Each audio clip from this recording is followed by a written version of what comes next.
এদিকে মাদ্রাসা প্রসঙ্গে তসলিমা নাসরিন বলেন যে মাদ্রাসাগুলো থাকা উচিত নয়, মাদ্রাসাগুলিতে জিহাদি তৈরি হচ্ছে, মাদ্রাসায় শিশু নির্যাতন, কিছু কিছু মাদ্রাসা জিহাদি তৈরির কারখানা।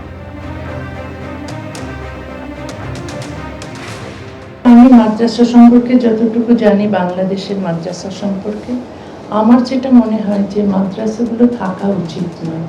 কারণ অনেক সময় মাদ্রাসা দেখা যায়, সব সময় নয়, অনেক সময় দেখা যায় যে মাদ্রাসাগুলোতে জিহাদি তৈরি হচ্ছে।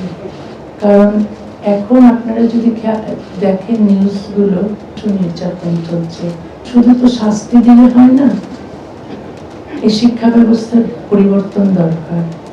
মাদ্রাসার আমার মনে হয় না কোনো দরকার আছে, কারণ এই মাদ্রাসা থেকে পাশ করে কেউ কিছুই করে না, মানে কেউ এটা হচ্ছে কি যে ওরা এক ধরনের ভিক্ষে করে খায়, চাঁদা তোলে খায় না। তো এই মাদ্রাসাগুলো না হয়ে বরং সব মাদ্রাসাগুলো সেকুলার স্কুল হয়ে যাওয়া উচিত। সরকার নিজে থেকে ধর্ম প্রচার করুক, সেটাও তো ঠিক নয়।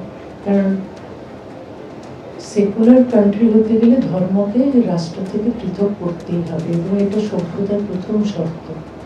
সেটা প্রত্যেকটা দেশে, সভ্য দেশেই আছে, ধর্মের সঙ্গে রাষ্ট্রের কোনো সম্পর্ক থাকতে পারবে না। তো এইসব অনেক কিছু আছে যেগুলো করলে সমাজ উন্নত হয়, রাষ্ট্র ব্যবস্থা ভালো হয় এবং মানুষ অনেক অধিকার এবং স্বাধীনতা নিয়ে বাঁচতে পারে।